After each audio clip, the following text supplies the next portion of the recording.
Good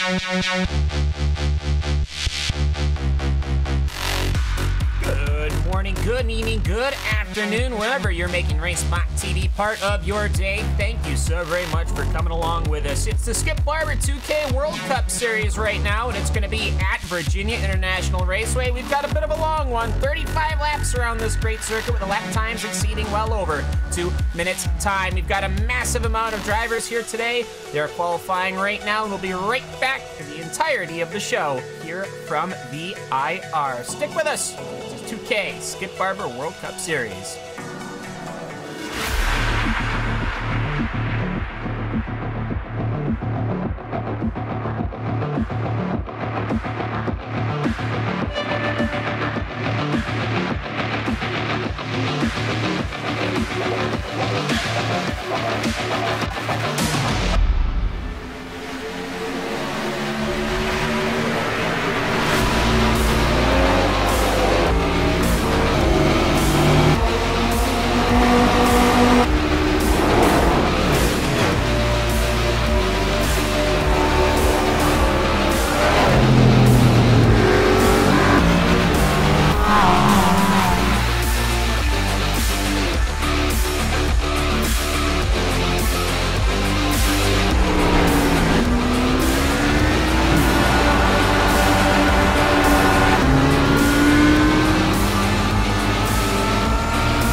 .27 miles, 20 turns. That is the Virginia International Raceway. The full course layout today with this Skip Barber 2K World Cup Series here on iRacing Live and RaceSpotTV. Hello, everybody. I'm Cameron Walsh with Jack Stiles and Hugo Louis. We're going to be bringing you this great race. 35 laps on the docket, as I had previously mentioned. Qualifying times coming in right now. Currently led by Johnny Gawindi at the tip. He is running a 2:08.9, which is good enough to be 0.3 of 1 second faster than everyone else on the field. Jack, it's VIR, and it's the Skip Barber car. It's going to be interesting. Lots of corners, lots of turns, very long back straight. A very long back straight is going to provide an awesome opportunity for drafting overtakes going down into the tight twisty section just before the finish line.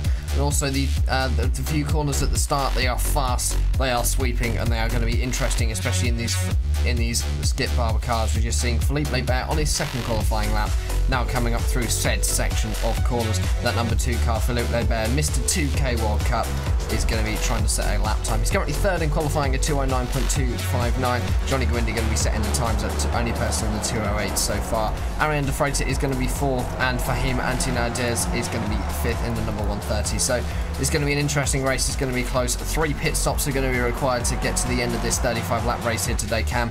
It's going to be an interesting one.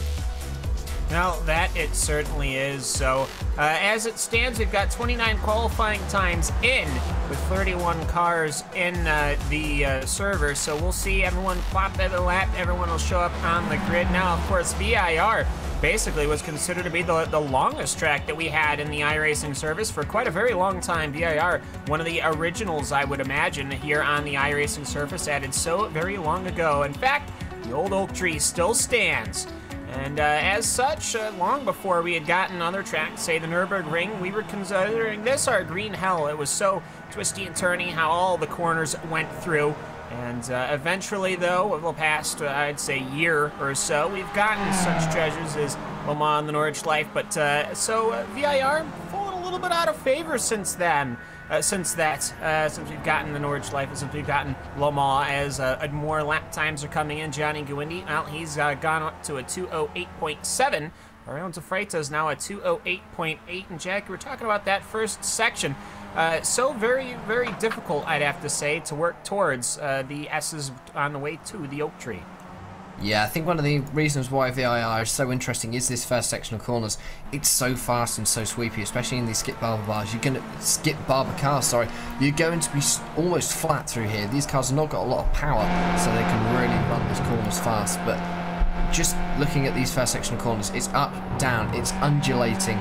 It's interesting to watch, so it's just going to be interesting to see how we're going to see this plan out. Nearly everyone, I believe, has put in a quality time now. Only 2 cars who haven't. Kane Halliburton and Colin van der Ram. They're going to be qualifying 31st and 32nd and not setting a time. But Johnny Gwyndy is going to be the fastest car. Arian de Freitas is not too far behind him. Only 2 cars in the 208s.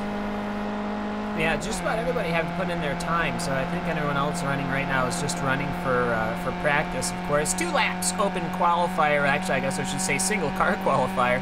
But either way, though, it's interesting to see just how everybody likes to do their laps. Most of the time, it's early on. A little bit with VIR, you probably wanted to get it done and over with. As we're currently watching Johnny Gwyndy as he goes right on through. But either way, we'll see just about where everybody lands. It'll be another 2 minutes before we are done with the qualifying session per se. But gives us plenty of time, Jack, to talk about other issues that we might have here at VIR. The pit lane is very straightforward to get onto. In fact, it's probably one of the easiest pit lanes you could possibly imagine getting onto. However, getting off of pit lane is a little bit of something else. Getting off of pit lane here is quite weird because the front straight isn't actually straight here at VIR, and the pit exit is on the exit, is on that little kink in the front straight. So you're going to have to be very careful going around these corners, especially on pit exit, to make sure you don't hit anyone.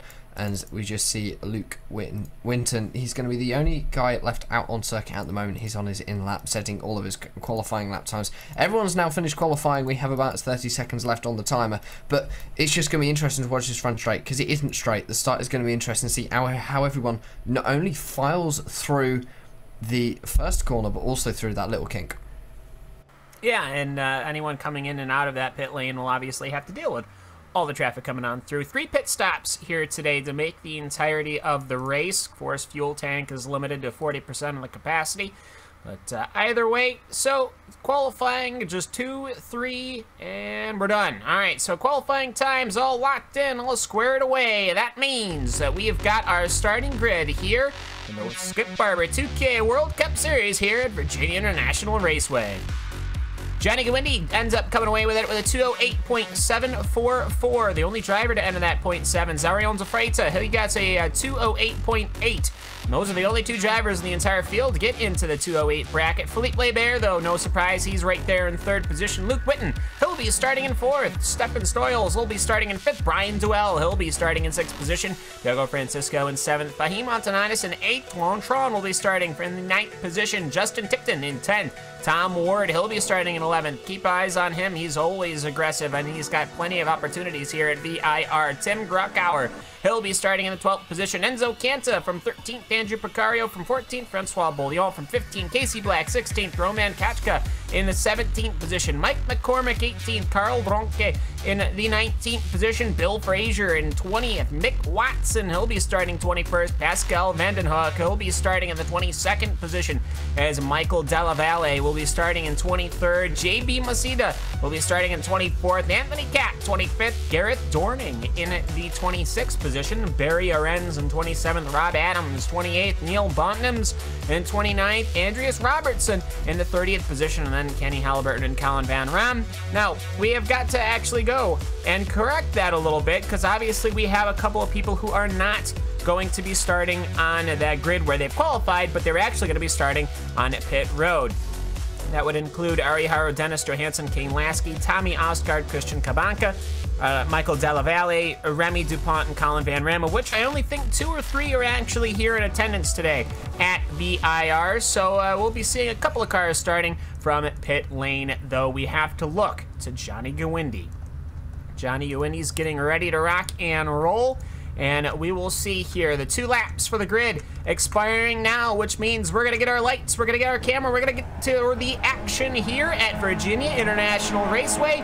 Wait 1 second, 2 second, 3 second, go. It's green here at Virginia International Raceway. Johnny Guindy seems to have gotten a fair start, but the entire mob will be coming down to corner number 1. We'll see if they can get everything sorted out. It's a very tricky first section this. You're almost tiptoeing the entire way with corners that seem to be a little bit too unnatural. Ariane's afraid to trying on the outside, which I don't necessarily think is going to work here on the first lap, maybe later. Philippe Labert, he's going to stay comfortably in 3rd position. Luke Witten will end up overtaking for the 3rd position, or for the 4th position, actually, as everyone is cycling their way through here. Seems to have gotten a clean start so far. One car turned around, that's Tron, the 777. He's managed to get himself sorted out. He'll rejoin 3 wide. A couple more cars dancing and gripping onto the grass surface there. Nobody seems to have spun out just yet, except for I see one car. That's Brian Duell, the 88 machine.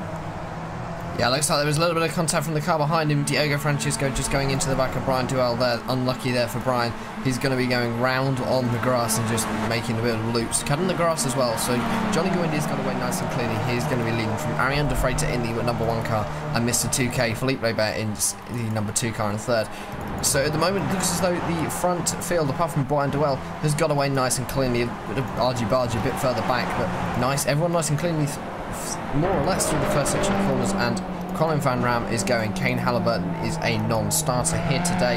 You see a little bit of side-by-side coming up in towards the oak tree. Not sure who that is. It's going to be Bill Fraser. Bill Fraser gets turned around on the exit of the oak tree, coming down onto the back straight for the first time. No contact between anyone else. Oh, it's been very close, but he's just going to get out of the way nice and cleanly. Bill Fraser's going to get going again just about now. So a little bit of argy-bargy on the first lap here as we see side-by-side towards the end of the straight. Ariane de Freitas, he's now passed for the lead whilst that was ongoing, but Johnny Guindy, he's going to have to sit back there now, and he can see if he can now hold on to the back of Ariane de Freitas. This is going to be something that is going to be happening fairly frequently in that back straight. Plenty long enough for these Skip Barber cars to fully make a pass under drafting before getting to the roller coaster, which is 14 and 14A, which leads into 15. Unfortunately, VIR, one of those tracks where it is just got 20 turns technically, but only 17 are listed, and there's multiple with letters, and it is just a confusing a confusing bit of American road racing. I don't know why there would ever be a 14 and a 14A, but we have it, so that's what we'll deal with. Ariane de Freitas, though, covering nicely into corner number 1. A little bit of a breakaway here from de Freitas, Guindy, Labert, Witten, and Stoyles. After that, he goes to Antonitis, Francisco, and Ward, and then it goes to the rest of the mob as it goes to Canta, Tipton, Rucker, and Twan. He recovered nicely there, actually. I was worried that perhaps he would have spun and gone all the way back to the back of the field, but no, he managed to recover, and he's going to have a fairly decent place to go for him here. Yeah, Twan's got a good recovery there. Brian Duell, unfortunately, hasn't. He's standing in about 27th position at the moment. He's made his way up to 26th into the first since he crossed the line for the first time. But at the moment, everyone's just trying to get into settled down, and we saw 2 wide, 2 deep, really towards the back of the field coming into turn 1 on this time. But towards the front, everyone seems to be nice and calm and collected. We've got a group of 5 up towards the front. Ariane de Freitas, Johnny Guindy, Philippe Labert, Luke Winton, and Stephen Stoyles in the 160. And then we have in the second, going to be leading the second group for him, Antonides from Diego Francisco, Tom Ward, and Enzo Cantor looks like he's a little bit further back, but he's actually lost a place to Justin Tipton on this lap, and so there's been an overtake there by the 924 on the 5. Now looking to that number 1 machine, Guindy, you can see getting the draft over de Freitas. He'll move all the way to the left and he will get on by. Plenty of time to re-slot back in. We head to 14, 14A, and then 15. As Johnny Guindy, you go uphill, you're on the brakes, you take a quick left, you take a right, and you're going right back downhill. It's very understandable why they call this section the roller coaster, as they go 15, 16, 17. This is Hog Pen. You're kind of just out in the middle of nowhere, taking a corner, and then you go right down, power down to the start-finish straight. Guindy, he's managed to pick up the lead once again. No surprise there. Where will de Freitas go? Will he try to make a maneuver on the outside? He will. But I just don't think that you can make that outside work just yet. Perhaps he's got enough room. He does. Guindy gives it to him. So it's going to be interesting and important to use that draft to your advantage, Jack, because if you're not working on it, you're not comfortable in that draft, you're going to find yourself falling back real quick. Yeah, certainly. I think he's just going to be looking at that draft. Ariane De Freitas used it to his advantage here down into turn 1. But he is reasonably long straight here on that pit straight here at VIR as, Johnny Gwindy getting really close to the back of Ariane De Freitas. I think we're going to see this lead changing multiple times per lap cam because it's just going to be a case of people, or the draft is going to be changing so many times. We've got this long back straight, we've also got the start straight as well, and the people are just going to be using that braking zone, using that draft to their advantage. We've got really topsy-turvy. It looks as though Justin Tipton's got damage. I'm not sure how that came about. I'm going to go have a look at that number 5 car. He has dropped a long way down the order, but he is crabbing by the looks of it. Yeah, that's where we're going to get to is Justin Tipton. He managed to pick up some rear suspension damage. He was in 9th position, so he'll either have to try to make his way and survive around, or he will just have to take the tow. Looks like he's going to go for the going around, which is admirable. Either way, looking back now back to the front, as Ariane De Freitas has recuperated the lead before Johnny Gwindy has really been able to make the attack. I don't think he's going to be able to make the attack going to corner number 14. He might think about it. Either way, though, I'm pretty confident that these guys are probably working together to try and break away from the rest of this group here, because these 2 cars are the only ones that are exchanging draft, because everyone else is just trying to huddle up to the draft behind the rear of the 2nd place machine. Philippe Lebert, he's just interested in trying to make the attack, but he's really not been close enough to it. And I think that's just because Gwindy and De Freitas are running so quickly. Let's leave them alone for a little bit. Let's take a look to the back of the pack here. Why don't we take a look at Mick Watson and that 666 machine, as he is currently has just enough of a gap over Roman Kashka and JB Masada, as well as the rest of the field here, as actually somebody's going off. I believe that's Carl Dronke from the 24th position, but either way, it's getting to that point where I wouldn't be too surprised if we don't see some cars losing some concentration, but as Tron actually comes down onto pit lane as well, so a fairly interesting choice from him. It probably has damage. Yeah, I wouldn't be surprised. He looks as though he's already got his pit stop done. I don't see any crabbing from that car. He's probably just got a little bit of damage left over from his little adventures at the start of this race, we'll put it that way. So Tron not having the race he wanted so far, probably just making sure that he can get there on the pit strategy. Obviously, we're only 3 laps into this race so far, so I'd probably expect to see him down to pit lane 4 times in this race. Obviously, 3 pit stops needed to get to the end, but it looks as though Ariane De Freitas and Johnny Gwindy have been working together to get that gap, and they've started to get it. The gap is now 4 tenths of a second between Ariane De Freitas and Philippe Lebert, and that gap, I think, is only going to carry on growing, although Philippe Lebert has managed to close it up through the twisty section coming up towards the oak tree. That long back straight with the draft is going to be interesting and crucial for these cars.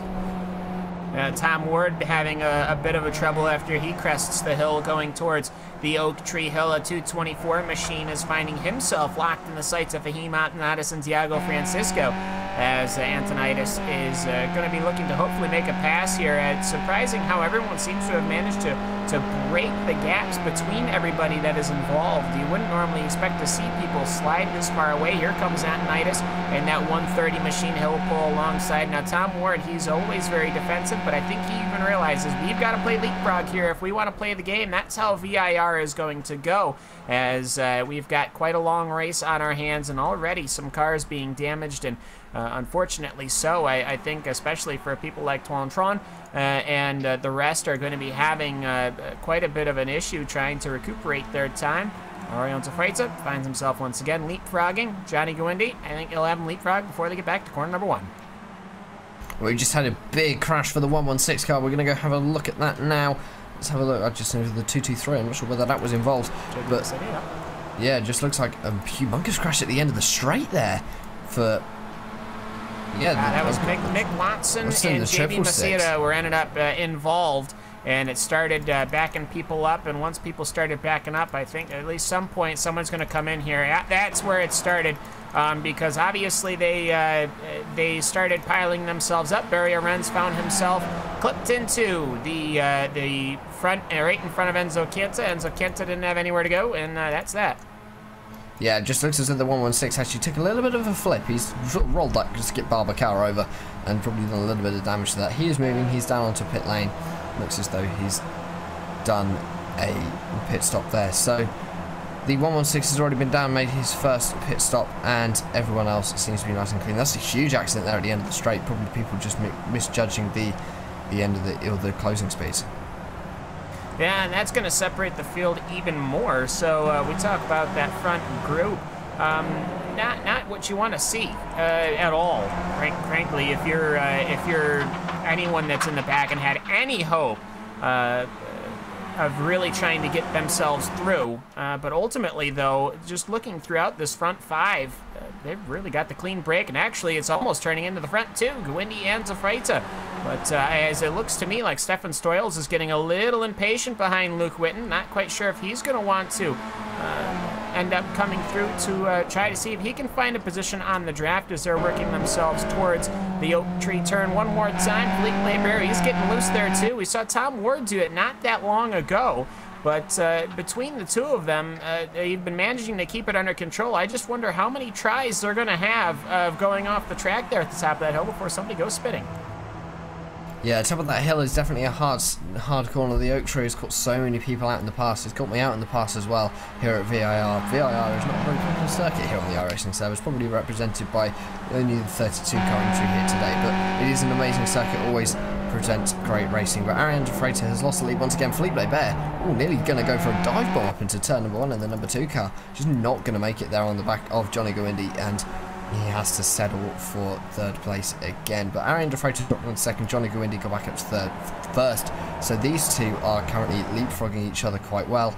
And the top 5 is staying pretty steady. Tom Ward is going to stay down in 6th position with Antonadis behind him and Diego Francisco. So those three are going to be running as a bit of a pack. And then throughout the field we have lots of different packs forming. But it's just a case of running your laps, keeping it consistent, getting through those pit stops, because this is the endurance race here, and it's not a 3-lap or 10-lap sprint. It's going to be a 35-lap endurance race. Yeah, and even then you could say it's a sprint between the pit stops, but that's not even accurate because of how split up this field is. It's impressive, honestly, from what this front pack has been able to do. And Philippe Labert, well, after going off for that little adventure, he has managed to bring himself up to the rear of Ariane de Freitas. De Freitas, he's almost trying to peek in on Gwindy to even make an attempt going through Oak Tree. Not necessarily what you would want to see, because he knows he's going to just have the draft through. So he's going to try to look through the draft right now, and he'll get that position once again. But it's I'm just waiting for Philippe Labert, Witten, and Stoyles to try and catch up or something to that effect. They're going to have to do something pretty quick, because at this point they're starting to lose themselves any opportunity of doing anything other than just straggling onto the draft. Now, obviously, it's pretty clear that they're fuel saving. Fuel saving is a very important part of 2K Skip Barber World Cup Series racing. You can definitely save fuel hovering in that draft, and when you've got to minimize your time on that pit lane, obviously going to be the ever important thing is fuel consumption. I also think that's why de Freitas and Gwindy are so eager to be changing positions, because neither one of them are really losing that much fuel.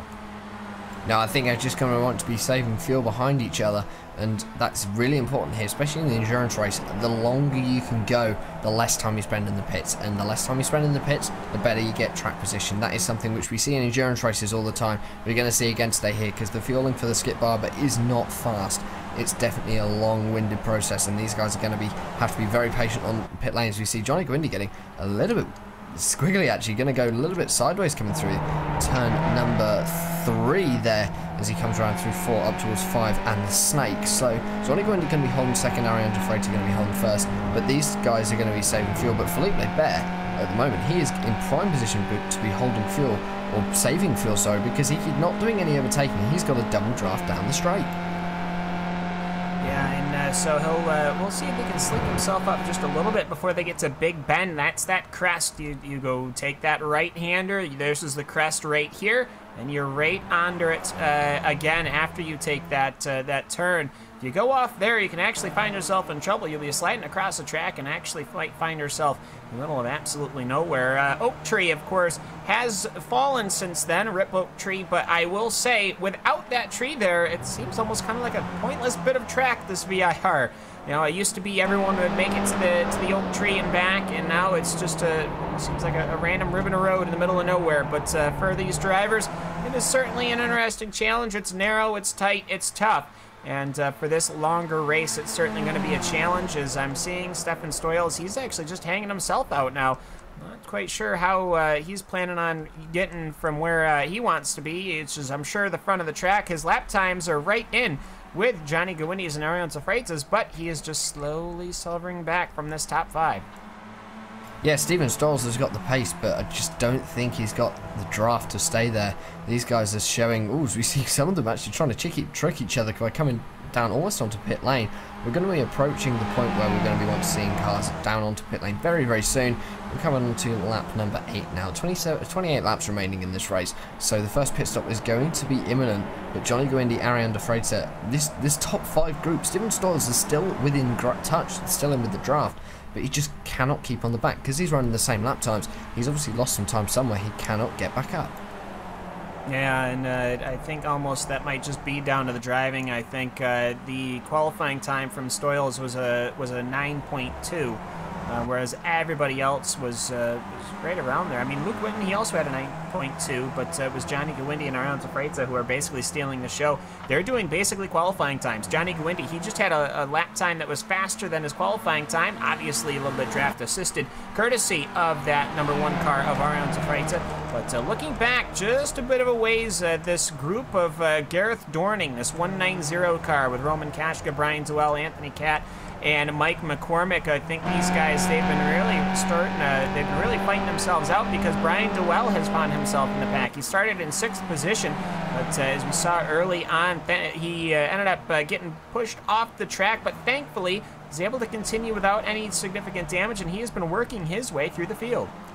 He certainly has, and it's just a case of looking at who is the biggest movers and strikers so far. Gareth Dorning, I would say, is the biggest one, up 14 positions on where he started. He's up into 12th in the 190, showing a great run today. Brian Duell as well, he is on his charge back from that mistake at the start, which put him all the way down to the back of the grid. He is currently in 14th position. He's got a draft now of the car ahead of, I believe that is Roman Kashka, so he's going to be trying to get past by the end of the straight, which he is. He's going to move to the left. He's just going to breeze on past using that side draft and maybe going to try and duck in and get some of Gareth Dorning's draft as well. Could he do 2 in 1? I think he could, Cam.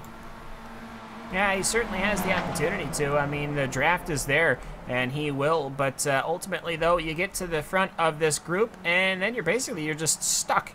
Unless somebody else can keep up with Brian Duell, which might not have the possibility of that, simply due to the fact that everyone else's qualifying time around him is so much slower than his time. What that'll basically mean is that through all the twisty bits, he'll be able to throw his Skip Barber car faster than everyone else, and then he'll get to the straights where he's needing the draft help, and that might not be there. Now, we'll see how everybody's lap times go around him as that goes through, but I almost wonder perhaps unless he does some crazy malarkey with the pit lane, I just don't see him really being able to catch up to anyone. I mean, maybe perhaps Casey Black. Casey Black's not that far up the track from him, and he is on an island by himself, which is a very lonely thing to do, and actually, Jack, a bit of a tricky thing to do. You don't have any cars around you, you don't have anybody around you, you're basically just hot lapping, which can really not necessarily cause boredom, but make you just lose focus. It can, it has to me in the past as well. I mean, Casey Black is about 4 seconds up the road for Brian Duell, so Brian's got a little bit of work to do before he catches him, but Casey is still around 3 seconds back from the cars ahead of him. That would be Andrew Picario in 10th and Tim Goldberger in 9th, so he hasn't really got the pace to catch up with them at the moment, and Brian Duell is going to have to do something to catch Casey. He has the lap times, we know he does, because he qualified in 6th, and his quali time was about 6 times faster than Casey, but he's just got to put his work in. Obviously, he might be faster through the twisty bits, but he's not going to have the draft down the straights. Casey might have a little bit of the draft in front, but probably not much by the time he gets there. I think any of the wins will have dissipated between Andrew Picario and Casey Black, so I'm afraid Casey Black is completely on his own. His speedometer right now is reading about 112, 113, 114 maybe on his own. He'll actually hit up to 120 before he has to get on down the brakes, 122 before he goes downhill. Brian Duell, he's at 122, but then you go to Gareth Dorning, that first car in the draft, 125, 126 for Roman Kashka. So between everyone else, they're losing about 4 or 5 miles an hour. Now for Brian Duell, this is the exact problem I was pointing out. He's faster than everyone else that he was around, and now he's going to have put himself on an island. Now, we've got our first car coming on down pit road. It is Philippe Laibert. Felipe Lebert pits from 3rd position. He's going to get his first stop done and dusted out of the way pretty quickly. So let's see what other people do. Gareth Dorning is also going to come in on this lap. Only two pit visitors on this lap so far, those being Felipe Lebert and Gareth Dorning. Lebert is out and away after his first pit stop, coming in on lap number 10. Seems like a sensible point to pit, Cam, but is he going to be able to get to the end from here, or has he gone short on the first stint? Well, I mean, you would think 3 pit stops, 10, 10, 10, but that leaves you 5 laps, I think. I mean, you've got your first run anyways, so I'm not sure if maybe he's trying something interesting. I think these cars can probably run 12, maybe 13, maybe 14 on a fuel tank. So I think no matter what, everyone's going to have to come in for a splash. It's obviously not 3 full fuel tanks. I think if we're burning that much fuel, I think the EPA might have an interest. But either way, though, I think he might just want to get this out of the way. He was only on pits for 9.6 seconds to get the fuel inserted into that Skip Barber machine. So we'll see what he does. Now, I was actually thinking he was a bit smart. He was able to come in and come out just a little bit behind traffic, and then he could sniff up that draft, but actually was a little bit too far back.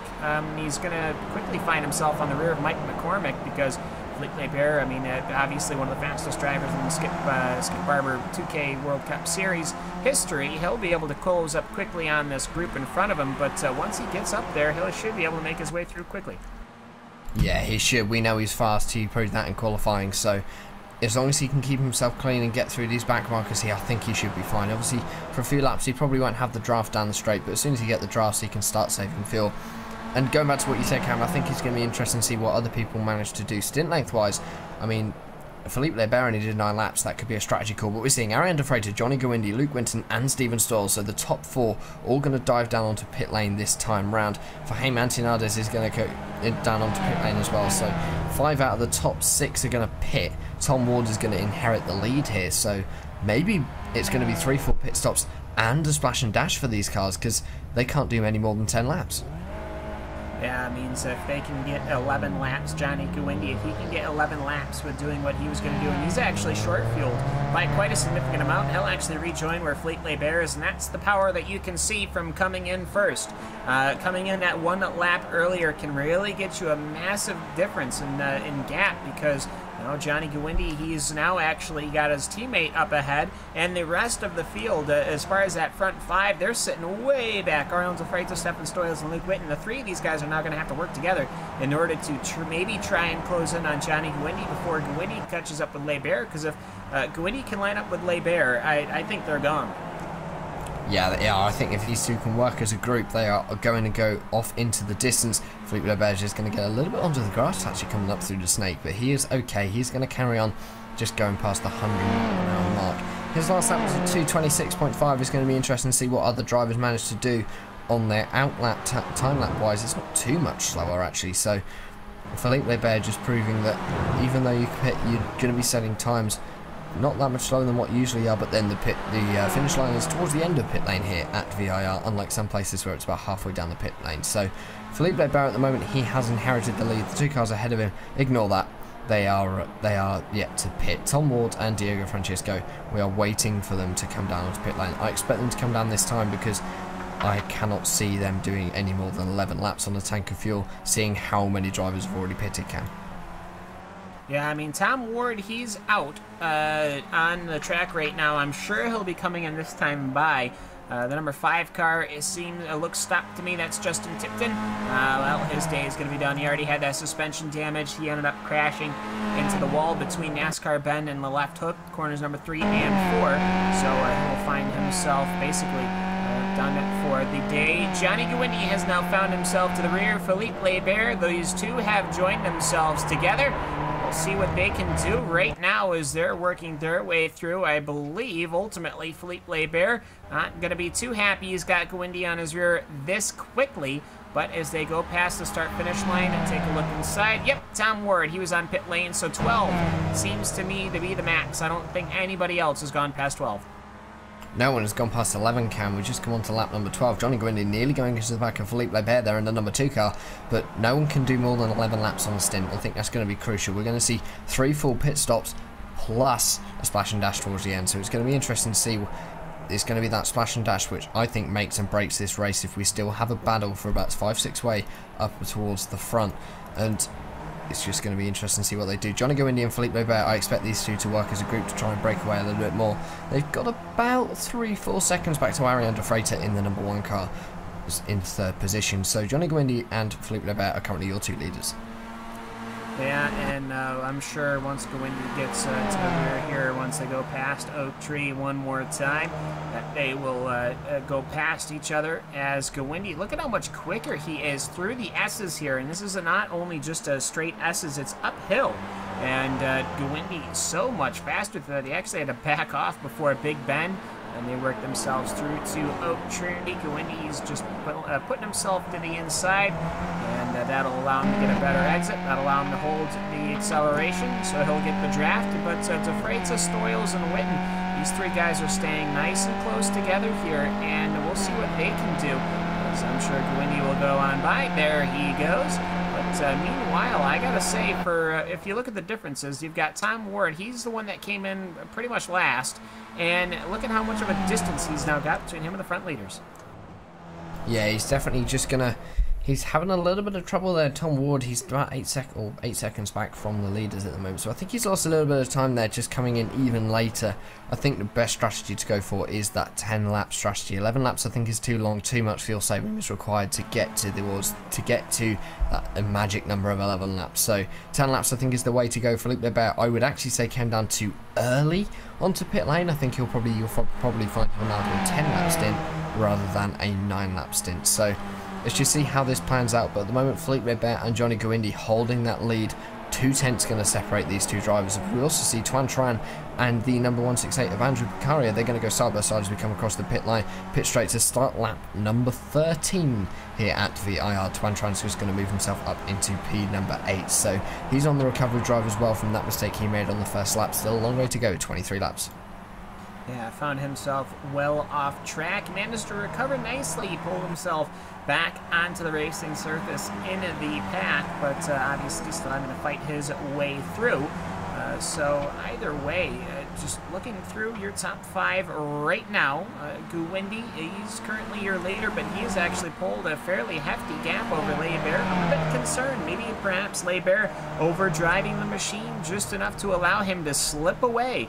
As Johnny Gwindy, I'm sure he won't want to have been by himself, but if Leiber is perhaps just going that much slower than him, then it's only going to be a matter of time before that pack of 3 cars, Ariane de Freitas, Stefan Stoyles, and Luke Witten, are on the scene and ready to resume this 5-pack, because that's basically how the lap times go. And Johnny Gwindy pulled a 2:08.5 basically as he was making that drafting pass past Felipe Leiber. But where will his lap times be next time by as Stefan Stoyles? He is the one that is now going to be taking over what Johnny Gwindy and Ariane de Freitas were doing just 1 stint ago. As we continue to perhaps take a look at the Oak Tree, see where everyone else is.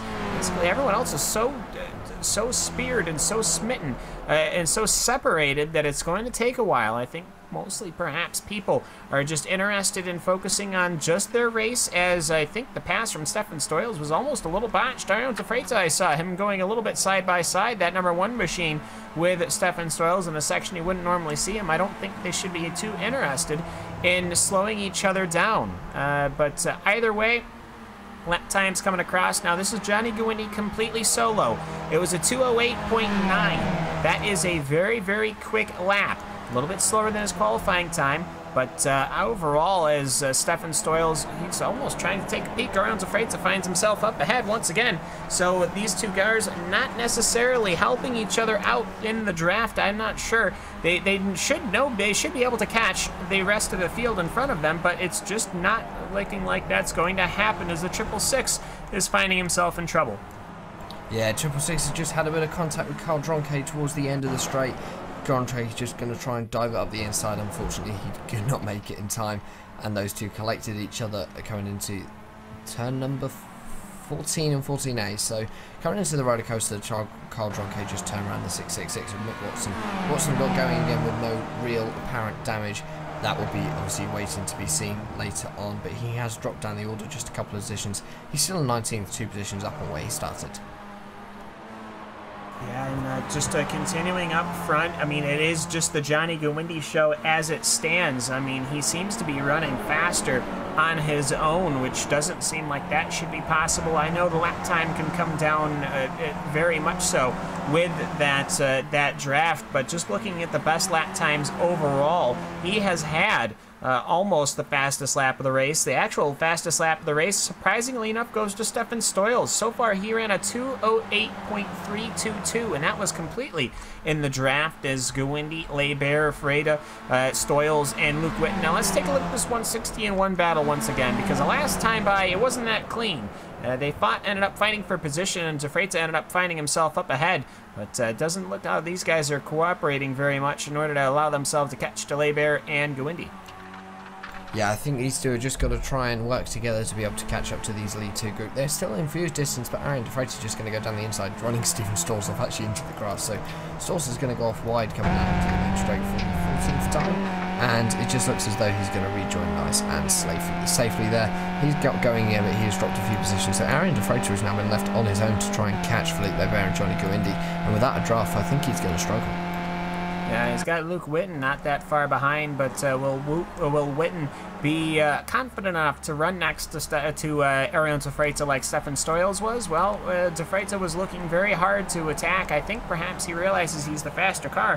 He just can't do anything about that draft, so he tries to retake the position as fast as he can, or because there's no point in saving that draft. Then you got to slow down for the car in front of you, as it is right now.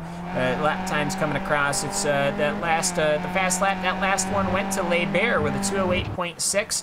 So right now, everyone's lap time seems to have stabilized throughout the field as Barry Arens, he comes into pit lane. He's going to get his pit service, perhaps trying a little bit of an undercut on top of an undercut, but that's a little aggressive here. Everyone else came into the pits, what, about 4 or 5 laps ago, so there's really no point in for him to come in so early, as he is currently getting his pit stop sorted out and done right now. Actually, it says he's only been down pit lane twice, so that'll do it for everything. He had a 10-lap stint that last time by, so for Barry Arens, 10 laps, he's off and away, perhaps trying to do some undercutting there, just not sure how and where it's going to work. Yeah, obviously he had that issue earlier on in the race, so I think he's just pitted now to get that. Obviously he's done his 10-lap stint, he's going to now want another 2 stops to get to the end of the race, 21 laps, so we're going to be approaching the pit stops in the next sort of 5-6 laps as we go back towards P12. Anthony Cat and Roman Kayak, these two are now going to come down the Oak Tree, going to be quite close. They've got a bit of company with the 190 Gareth Dorling, so we've got a 3-way fight for P number 12 here, but Anthony Cat just looking like he's being able to pull away down the straight. Roman has not got the draft he needs to get past on the straight line speed, and yeah, he's just gonna not be able to get it done by the end of the straight. So Anthony Cat looks like he's going to hold on to P12. As they say, that Roman's going to move to the left hand side. He's going to build up a little bit of speed, coming down to 14 and 49.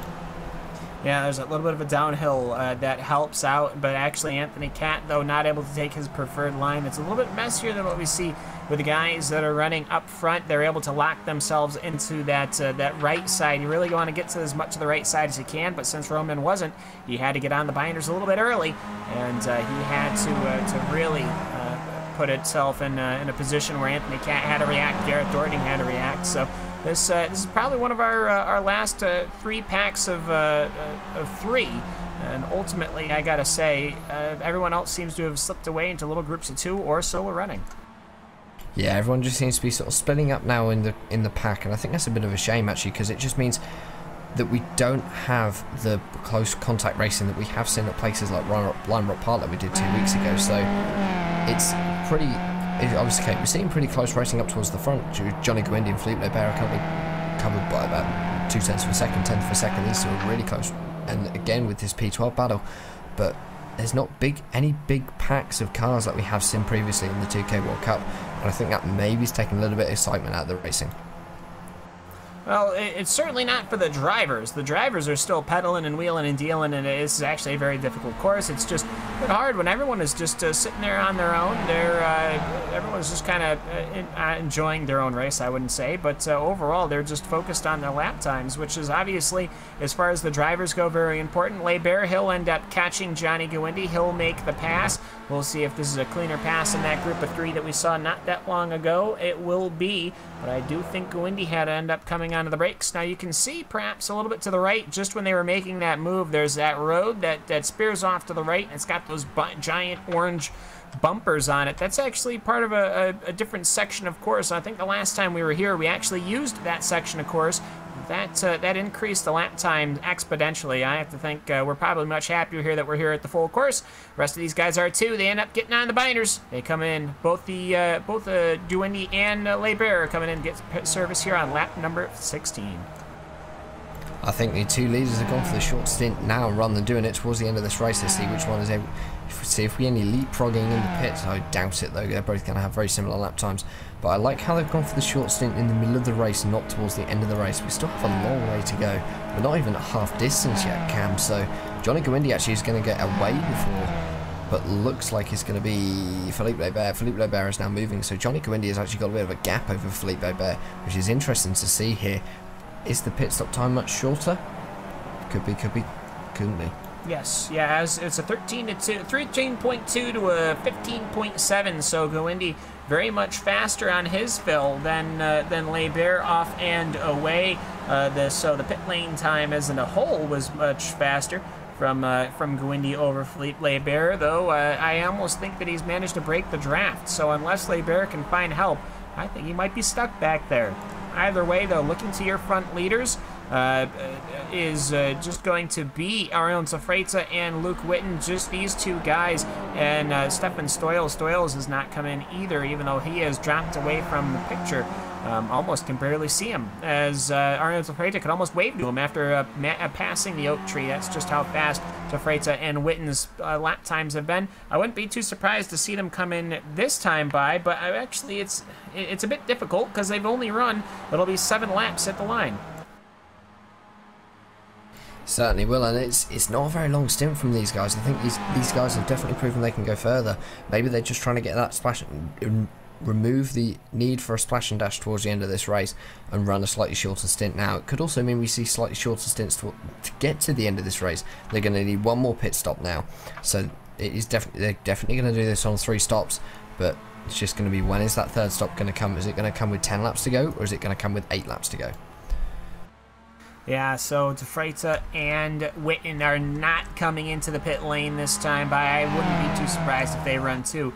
That 10-minute marker, or maybe even the 11-minute marker, but Stoyles doesn't come in. Tom Ward does not come in, though he finds himself pretty advantageous. He came in on lap 11 that last time, and he is now finding himself in the 4th position. Obviously, with Duwendy and Labert being there, that would really realistically drop him down to the 6th position, where just about he was before those two came into pit. So from jumping from 11 to that's pretty comfortable there, as Duwendy and Labert, well, that's a pretty significant gap. And actually Duwendy, he's almost finding himself onto the back of Casey Black and Brian Duell. If Duell can get hooked up with Johnny Duwendy, he'll have somebody that is a bit faster than him, if not the same speed. Yeah, I think he just needs to be able to make himself get himself a bit of a draft, and as soon as he's got that, maybe he can save a bit of fuel, maybe even get away from Philippe Labert. But the gap between himself and Philippe Labert is down to under 2 seconds, so maybe Labert is trying to close that gap, although saying that, he was 2.5 seconds slower last time around than Johnny Duwendy, so that gap has actually gone out since the last lap. Let's see what these two can do, but Johnny Duwendy and Philippe Labert, I think, are definitely going to want to try and work together to make up some time, or Johnny Duwendy is going to want to make a gap. Yeah, I wouldn't be too surprised if Duwendy is able to catch up to these guys and start making his passes fairly quick. As Casey Black, he'll be right there not that long from now. I mean, he's probably gaining about a second a lap realistically, as Duwendy, this is his first out lap, I would presume. His last lap was a 2:29, so that's whereabouts he's lying. As just looking right back up to the front, it's still Arion Zafreta, still Luke Witten, still Stefan Stoyles, who's 5.7 seconds off the back, and then Tom Ward, who's 8 seconds off the leaders. Arion Zafreta taking that final corner right now. He'll get off that long long corner to the right side. No, he will not come in once again. Looking at the battle, however, for position number 17. Yeah, it just looks as though Enzo Cantor's just going to try and get a run on Antionades. He's dropped some positions, actually. I wonder whether he's had a bit of an issue, but Enzo Cantor not having the day he wanted. He obviously had that incident a bit earlier on in the race.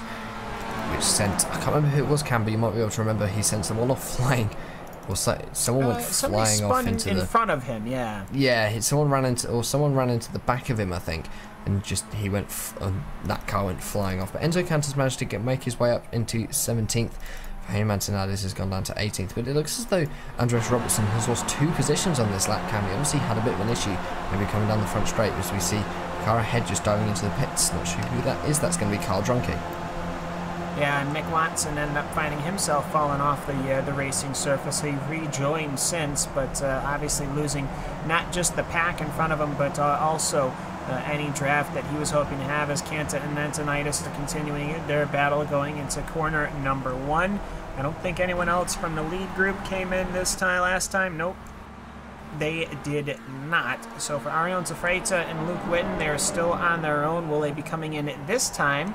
Well, we're still sitting at short. They're running at 9 laps right now, and that's when Philippe came in. So when they go past the start-finish line, they'll have made that 9th lap.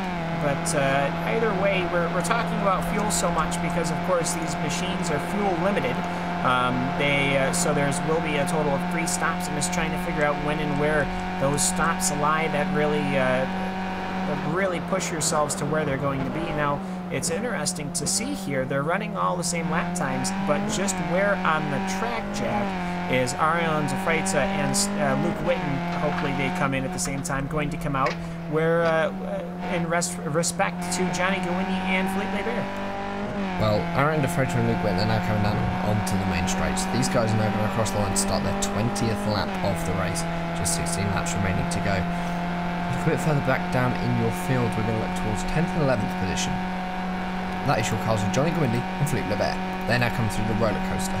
So the gap is not very much, and these guys really have to work. Arion Zafreita are actually going to get a little bit wide coming through 1 and 2, and that's just going to be a little bit of a mistake. Tom Ward is going to come down onto pit lane out to 5th position, so Arion Zafreita and Luke Witten still going to be continuing to lead, but we're going to have to watch Philippe Lebert and Johnny Gawindi as they're now crossing the line. Yeah, a couple of other guys coming in, Tim Grauer, as he'll come into pit. I gotta say, though, if you look at Arion Zafreita, then you look just a little bit down, I can see the gap. It is about 25 seconds between Johnny Gawindi and Arion Zafreita. Now, the entirety of pit lane, even the fastest guys, are sitting around 29 seconds. So, basic math here, it's going to leave about 4 seconds of a gap between Johnny Gawindi and Felipe Lebert, and then Arion Zafreita and Luke Witten. So what that can mean is that unless Arion Zafreita really short fills, which he has the option to now that he's stayed out so long, when he crosses the line, it'll be 10 full laps ran. It is interesting just to see how these 2 different strategies are coming out, and I think that for any of the aspiring engineer or any aspiring fuel counter at the very least, would find this quite a bit of an interesting battle. It would, and actually fuel is quite an interesting battle. Johnny Gawindi just getting a little bit up on the curb, unsettling his car just a bit, but fuel is quite an interesting. You'd think you'd want to see fuel strategy.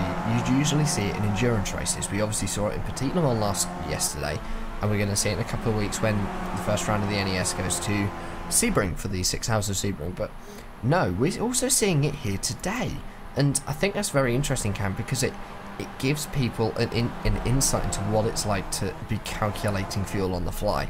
Obviously, things like Joel real timing help because it will give you accurate fuel numbers to get to the end of the race based on your average fuel consumption.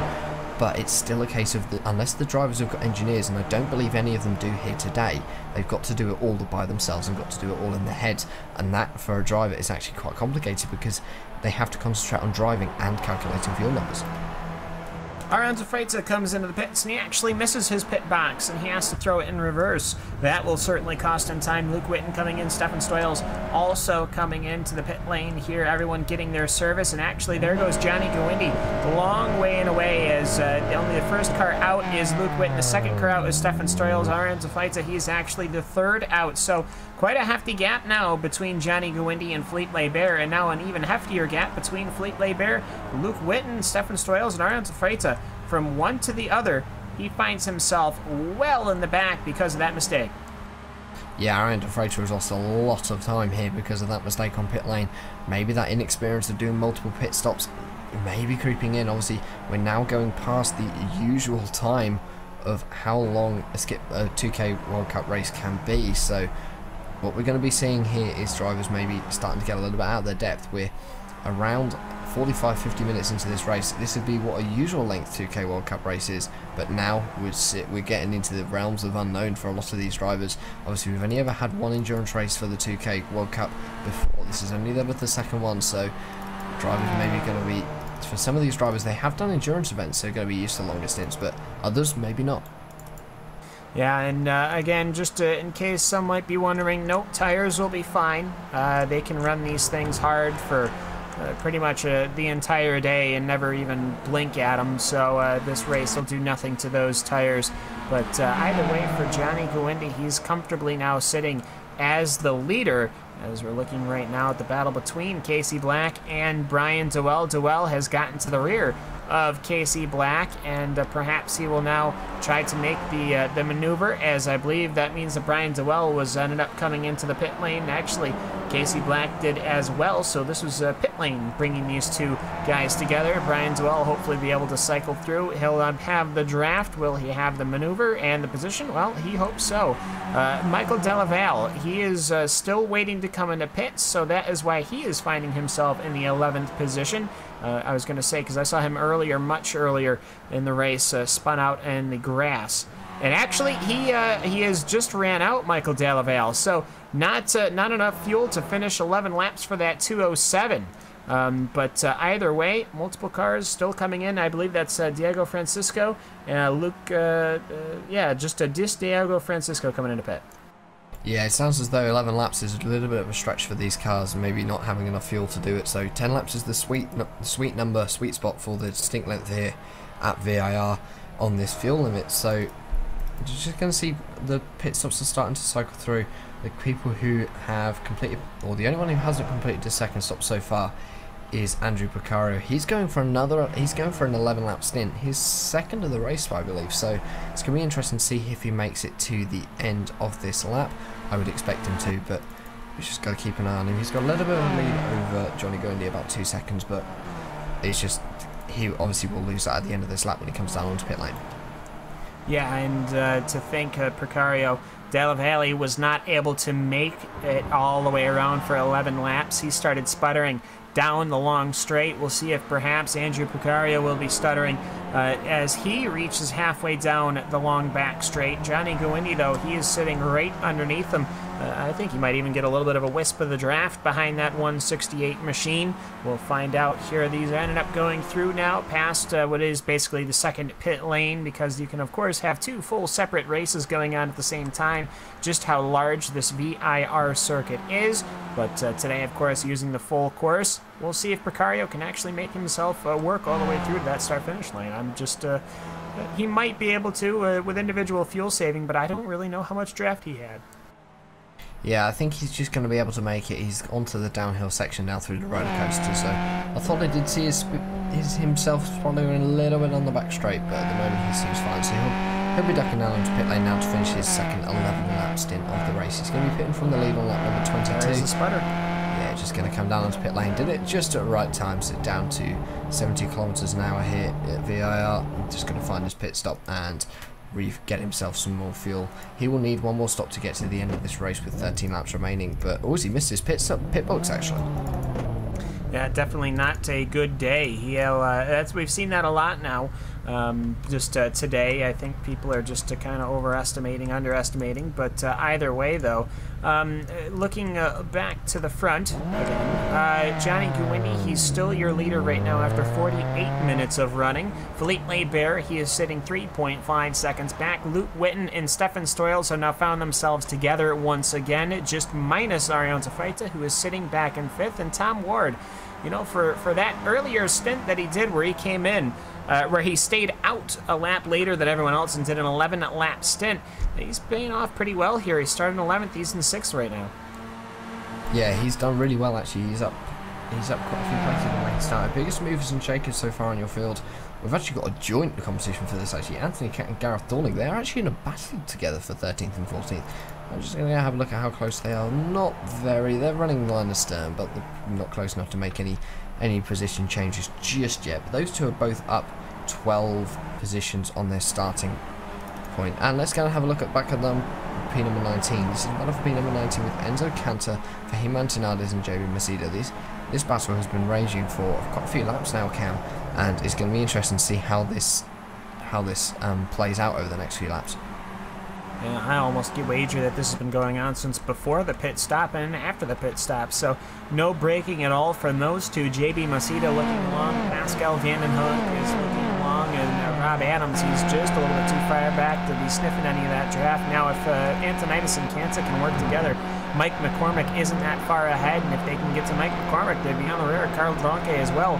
So either way, mid-pack, they're about 16th position. All the way back is Enzo Cantor. He will end up going for a spin. Will he clip the oak tree? No, he will not, but he'll come across and he'll clip Pascal Vandenhoek. Not what we wanted to see there. Vandenhoek will come on and he'll almost clip Rob Adams, and then they'll make contact again. Let's see if we can get replay of that here on RaceSpotTV. But either way, for Enzo Cantor, he crested over that hill, and once he crested over that hill, that rear caught just enough to send him flying. I think that car was fairly out of control. I don't think they really had many options to try and slow that machine down, and I think that Pascal Vandenhoek probably should have seen him coming across the track. Yeah, I think so. Pascal Vandenhoek probably is going to be extremely annoyed after that. He looks as his bad days just got even worse for him. Looks as though he's got a little bit of suspension damage to the car. It looks as though it's crabbing down the back straight. Yes, it is. So that Skip Barber is down onto pit lane. He's decided to take the tow back to his pit box. Therefore, the 201 opening is day over. Looking as though he's going to be stationary for much longer than we expect him to. So yeah, day over for Pascal Vandenhoek in the 201. That's unfortunate. Enzo Cantor, though, is going to carry on going. Looks as though he's got a little bit of damage, though. Twan's also going to be coming out of pit lane now. So, and it looks as though no one's getting close to the 20 incident limit either. Tim Gorokoga in 8th is probably going to be our closest driver at the moment to that 15 incident or 20 incident limit. He is at 15 incidents at the moment, so it'll be interesting to see if he actually hits it. But at the moment, your leader is going to be Johnny Guindi with a 3.8 second advantage over Philippe Lebert, who again has got an advantage over Luke Winton, who's in the battle for third with Stephen Stoyles. Yeah, and of course, I would almost say for Enzo Cantor, it almost would have been easier to have just gone right and then go around the starter stand and then slow it all up and rejoin perhaps after Oak Tree. Of course, you're going to have a time penalty for that, but no surprise there. You're already losing a bunch of time. You're going to lose way more time having that damaged machine than for Pascal Vandenhoek. Very unfortunate for that machine there, but either way, though, it's probably that's obviously been the second biggest accident we had after that first one earlier on, but that really separates any battle that we had going on. And for Johnny Guindi, all he has to focus on right now is hitting his lap markers before he gets to that pit stop. He just ran a 208.8. Philippe Lebert solo just ran a 209 flat, so that's 0.2 of a difference. And then Luke Witten and Stefan Stoyles are just that running actually with draft. They're running same lap times as Johnny Guindi. That just goes to tell you how fast that number 18 machine is right now. And I think, given time, Luke Witten and Stefan Stoyles are going to catch to Philippe Lebert. Yeah, well, it's quite interesting because the 924 of Enzo Cantor has disappeared off my screen. He had a little bit of a moment coming over the South Bend, turn number 10, got a little bit sideways, but might hit now, the incident limit. Yeah, I reckon he's hit the incident limit. It's not showing on my screen as he's hitting the incident limit. I think he might have hit that incident limit there. Yeah, well, we got to remember, I mean, the 4Xs are counting for more, and, 2Xs and the like. So, yeah, very unfortunate for Enzo Cantor, not today. He is going to want to have picked up a bunch of those incident points from that earlier incident when everybody was involved in a larger pileup. So, of course, they're going to have to look at the reviews later on. Now, looking this time by Johnny Guindi, Philippe Lebert, they are now going to be hitting lap 26 next time by. They've got 9 laps done this stint so far at the start-finish line. Will they come in for their final time this time? I just don't know. But for Johnny Guindi, I would say I would come in as soon as I can hit that limit because I know my lap times are good. Yeah, I think as soon as as soon as he knows that he's in that window, which is actually going to be this time around, with 10 laps to go this time around. So as soon as Johnny Goindy crosses the line now, he's in the pit window to pit to get that fuel to the end. So he's got probably one more lap on his stint. He's now going on to the 9th lap of his stint. Same with Philippe Lebert. So those two are going to be down onto pit lane next time around with 9 laps to go. So 10 Here he comes. Yeah, exactly. So Johnny Goindy's going to pit, 10 laps to go, so he's going to go for a 10 lap stint. What's Philippe Lebert going to do? He's going to pit as well, so those two are going to counter each other. No incidents on pit lane today other than missing pit stalls actually, which is quite nice to see. So Luke Winton's going to be promoted into the lead of this race with Stephen Stalls just behind him on his tail, but let's see who comes out between Johnny Goindy and Philippe Lebert. Yeah, for Ariane Freitas, I would have thought that he would have came into pits this time by, try to undercut Luke Witten and Stefan Stoyles, even though they certainly got enough fuel. But either way, Johnny Goindy, he's looking ready to rock and roll, though he's in reverse gear. Did he not remember? How did he not remember that he was in reverse gear? I was getting worried there. Philippe Lebert is going to have the jump on him because Johnny Goindy has left his machine in reverse. Not exactly the most graceful of things, and then they find themselves in traffic, which is not what they are going to want. They're going to want to brake and have a great outlap. Very hard to do that when you're fighting for position. Massive mistake from Johnny Goindy. I think, yeah, that's going to be his make or break incident there. He's just not going to have the momentum probably to... Oh no, I reckon he can catch up with Philippe Lebert just in front of him, but Johnny Goindy really needs the stroke of luck to be able to get past him and hold that position, because these two are just going to be drafting each other, swapping positions at every possible opportunity. So I think Johnny Goindy is maybe just thrown away a very sturdy chance of the win. Well, I'm sure he'll be able to catch up to Philippe Lebert, but for Philippe Lebert, he is now going to have a match lit under his keister, because he now has the opportunity, he now has a chance. He's just got to get past Brian Duell, that number 88 machine, normally a very fast competitor, just not here at VIR. The lap times just aren't there for that number 88, so they're now working their way through as that PSR machine of Brian Duell. He's going to most certainly get past as they round the oak tree one more time. Lap 26 of 35. Lebert and Goindy finding themselves in trouble as looking back up front, it will be Luke Witten, Stefan Stoyles, Ariane Freitas. Will they be coming in this time by? I think Luke Witten might have ran out of fuel, or he was heavily fuel saving here, or he was just completely disengaged and out of gear. That's what it was. He was just way out of whack going down that last couple of corners there to where I might have thought that he might have sputtered, but nope, not at all. So either way, those Luke Witten is your leader. Ariane Freitas coming down pit lane. Yep, Ariane Freitas going to come down pit lane to make his final stop of the race. He's going to come to his stop pit stall now, going to make the mark.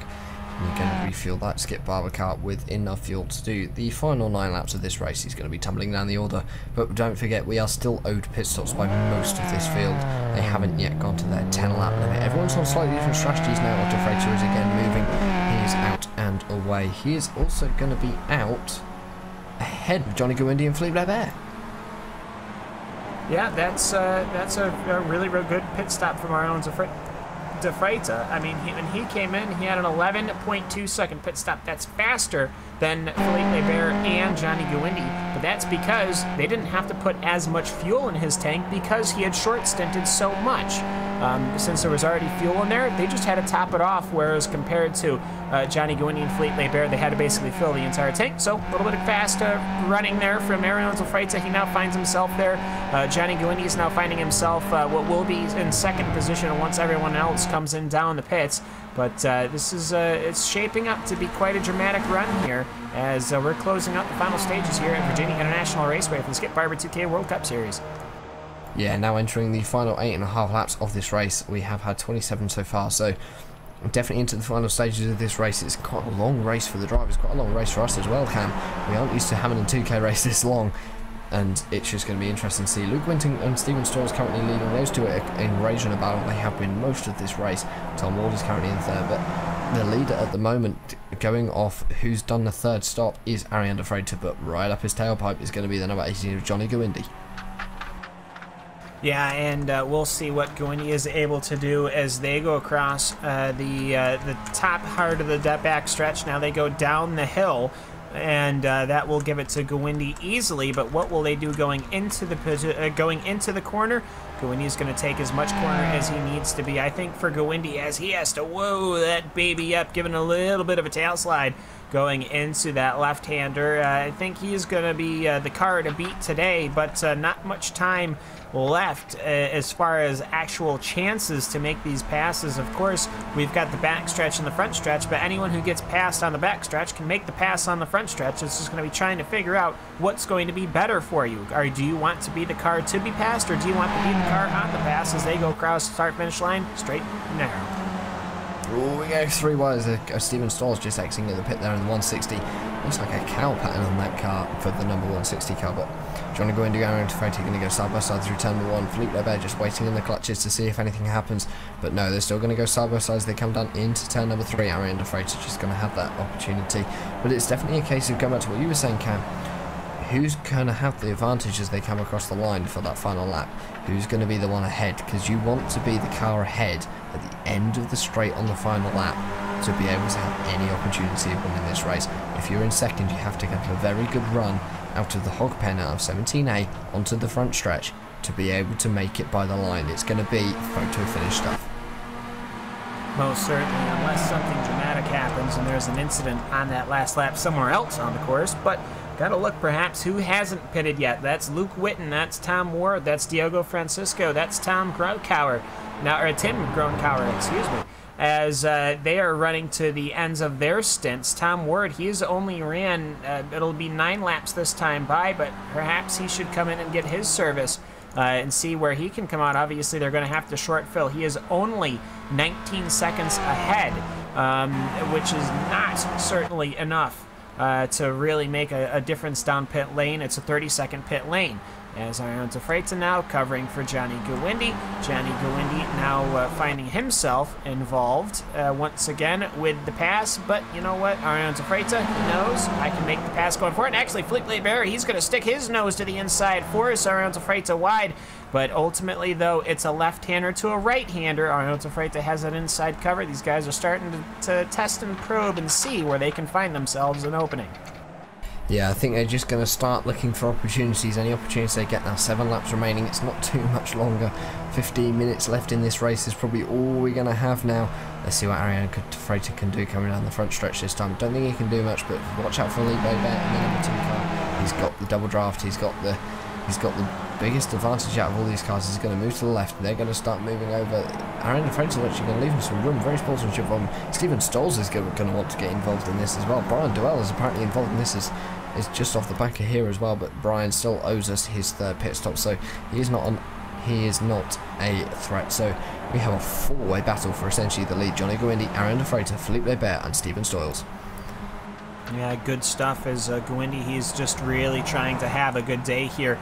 The Mexican driver who lives in Mexico City, obviously not the best last month at all. He'd probably love to come away with a victory here at VIR in the 2K World Cup Series.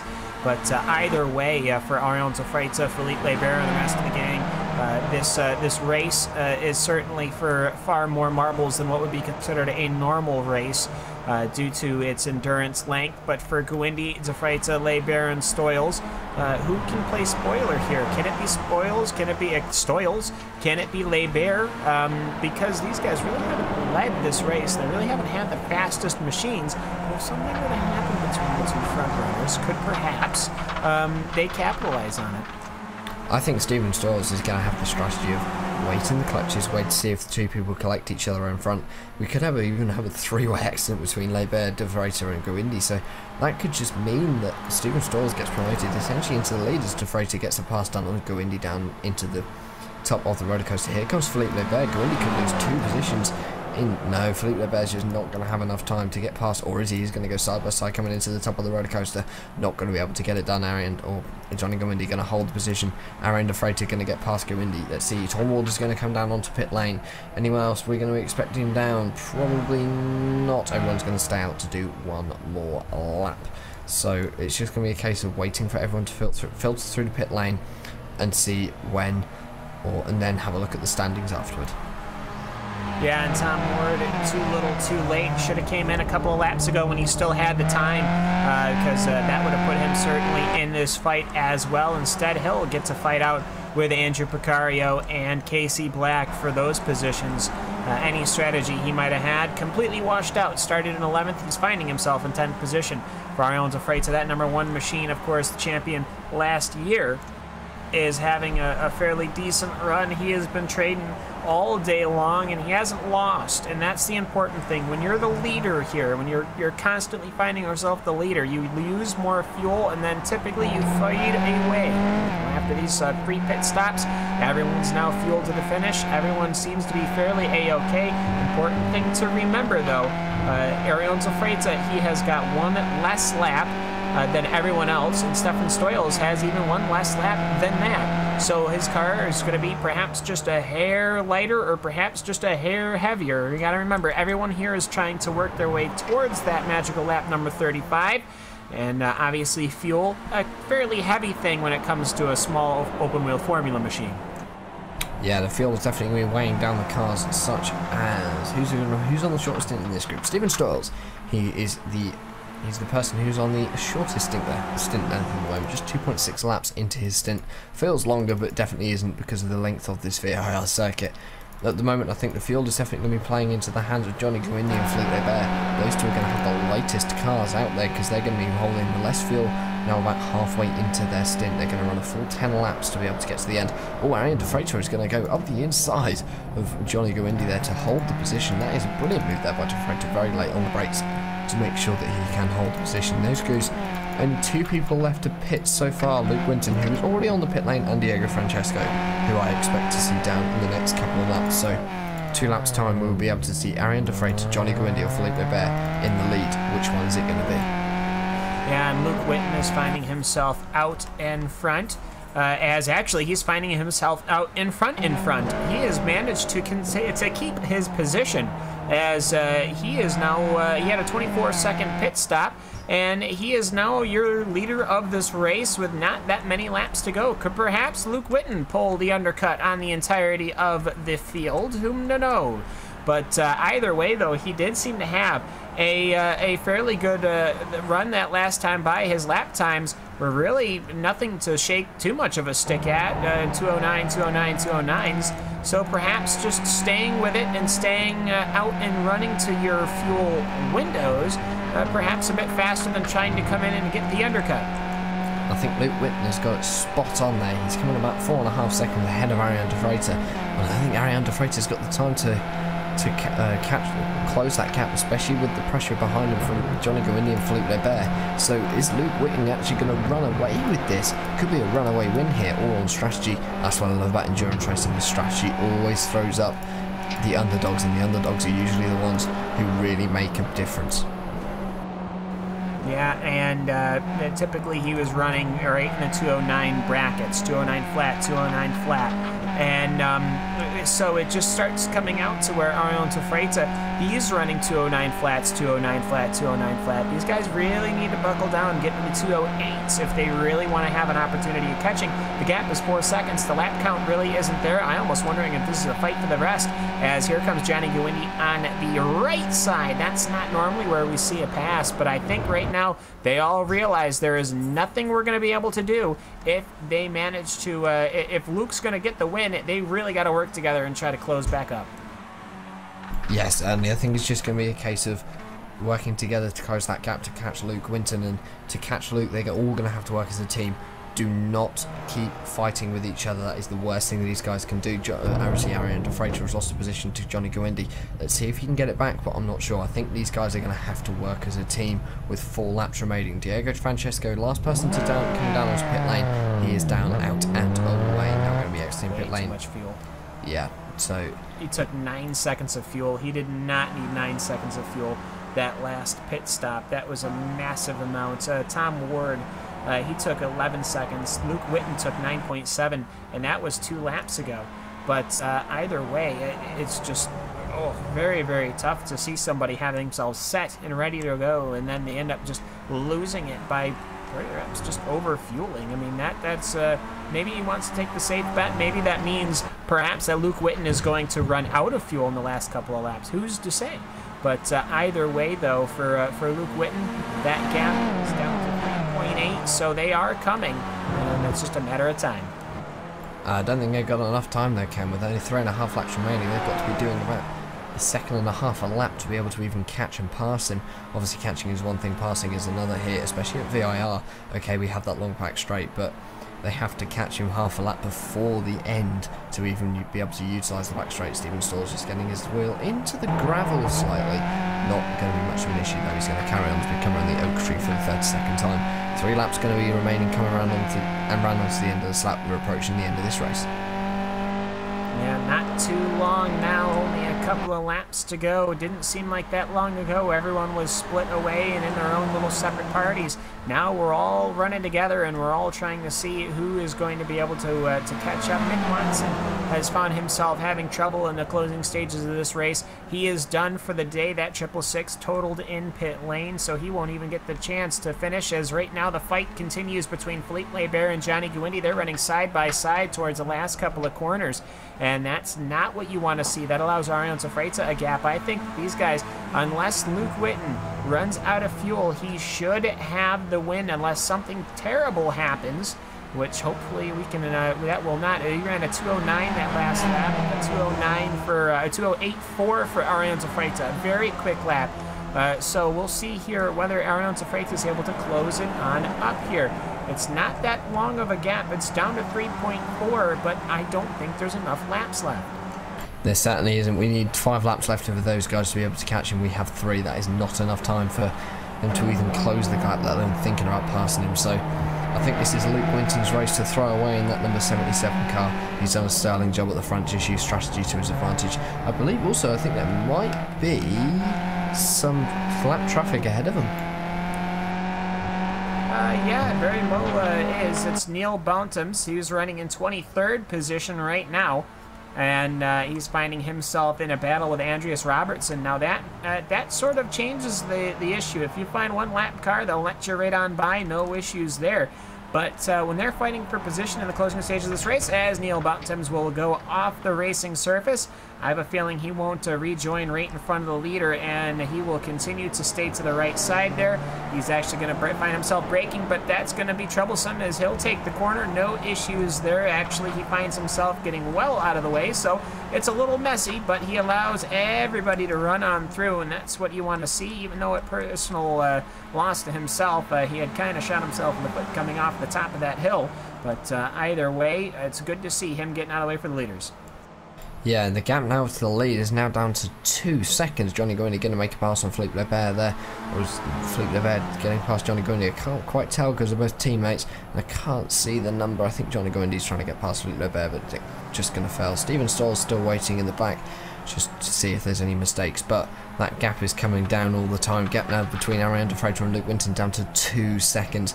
Going to have 2 laps to go. All we need is a lap like Arion Zafreta, which is around a second and a half faster, and he's going to get the draft. Yeah, I think they might get the draft this time by, actually, which will put us to lap 34. 2 to go here at VIR for the Skip Barber 2K World Cup Series here on iRacing Live and RaceSpotTV.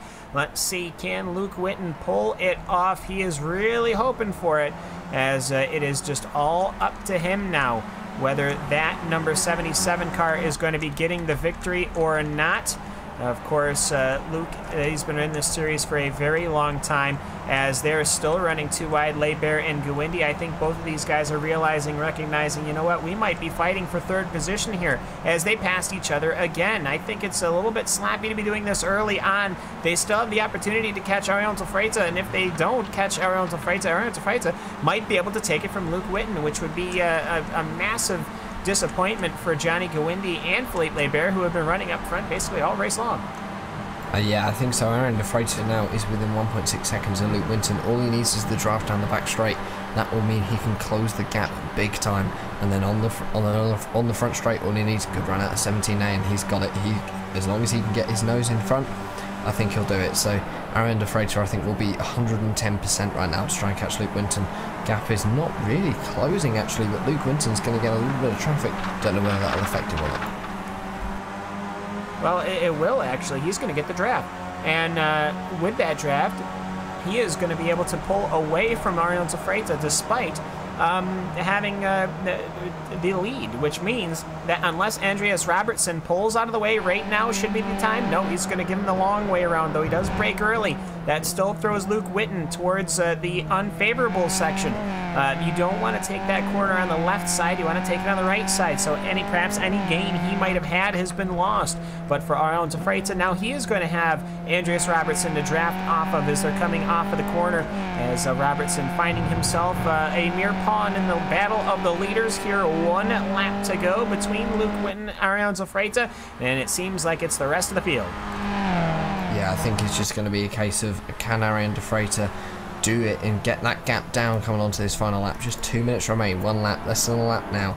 Arion Zafrita was faster last time by than Luke Winton by only 2/10, but Luke Winton, although Arion Zafrita now has traffic to deal with, Luke Winton has already got past that traffic, but Arion Zafrita not, so just going to see where he's going to catch him. If he gets him through the S's, Luke Winton's just going to have the advantage over Arion, but Arion, no, the traffic's going to get out of the way. Arion now within 1.4 seconds. Let's see if he gets the draft. Well, let's see indeed. So for Luke Winton, he's been basically finding himself in the back of the pack almost all race long. Didn't have any issues, didn't have any mistakes, has kept himself out of trouble. Now ready to capitalize on that. They go under the bridge one final time here as he works himself now past corners number 8, corners number 9. Here comes South Bends.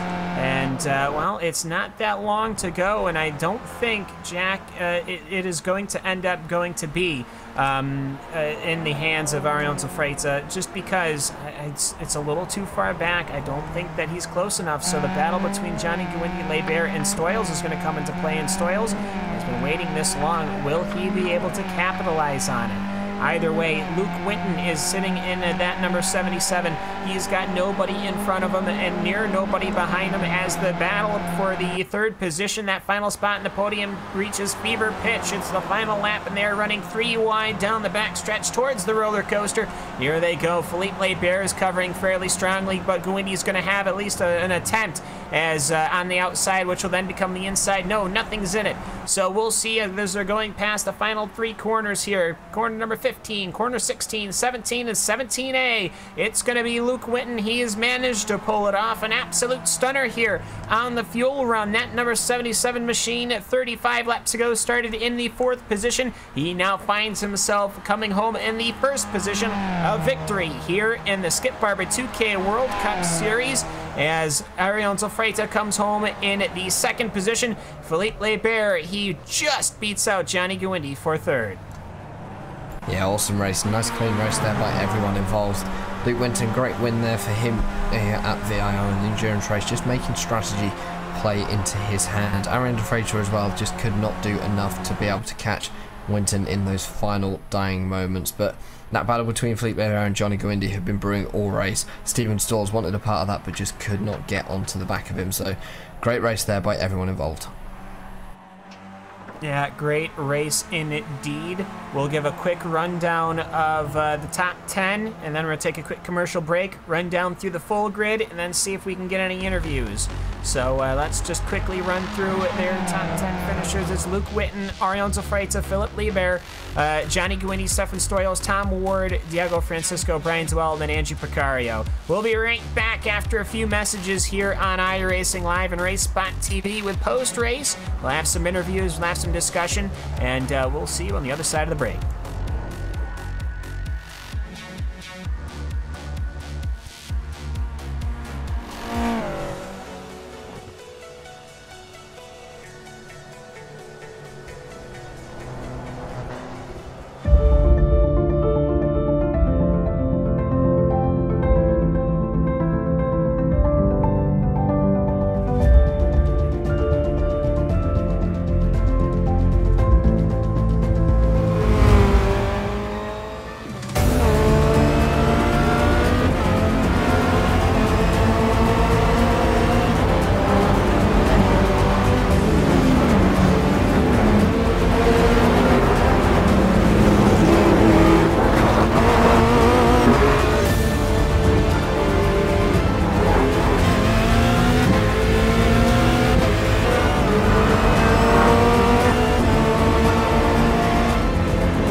And with that, 1 hour and 16 minutes are in the books here at Virginia International Raceway. 35 laps.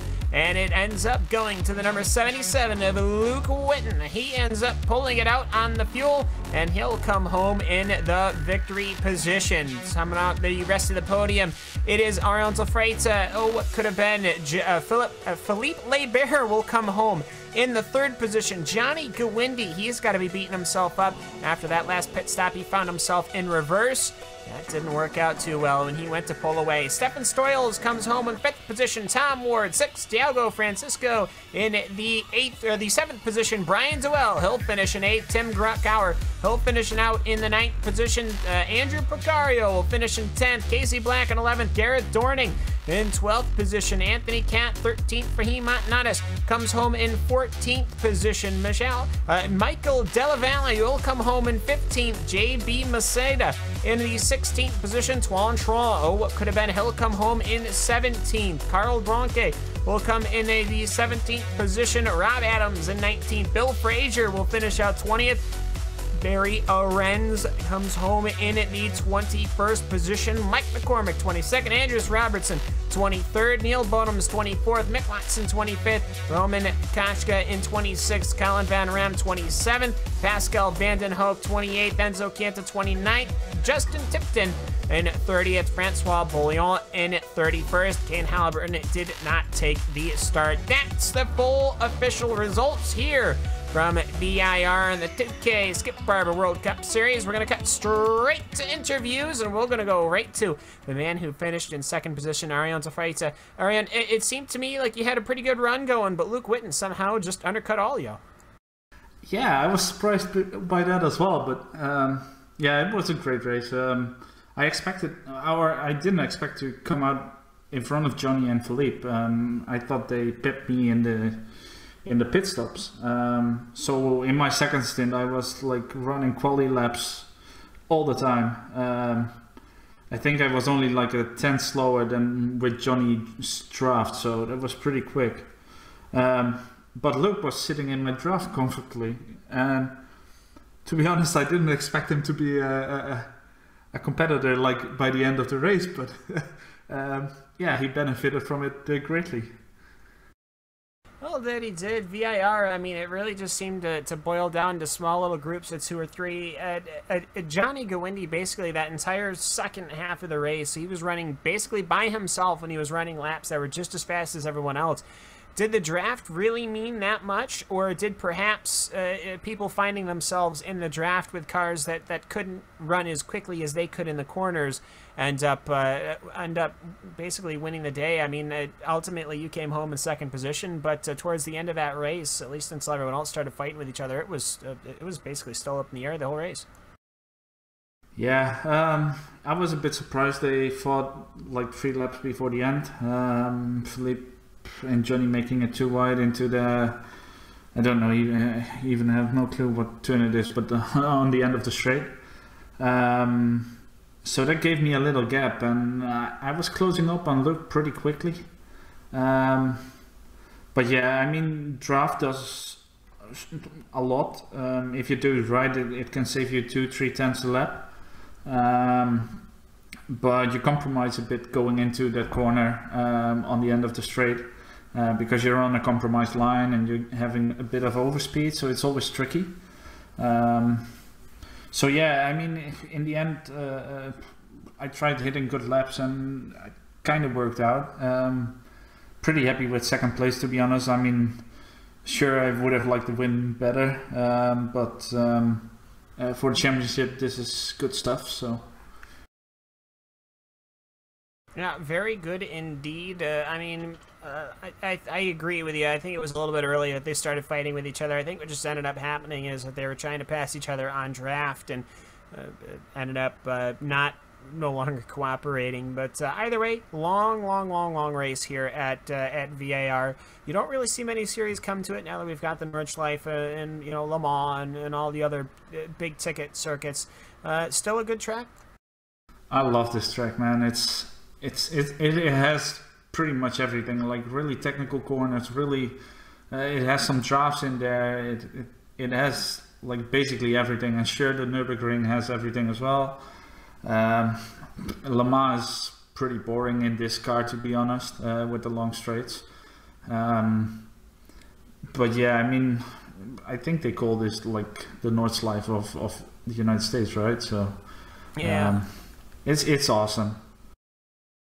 It certainly did prove to be a pretty tough time, and ultimately, though, ended up becoming a fuel run. But either way, Ariane, anyone you'd like to give a quick shout out to before we cut you loose? Yeah, obviously to my team, ERT nowadays, and our sponsors, Logitech, GTI, and JRT.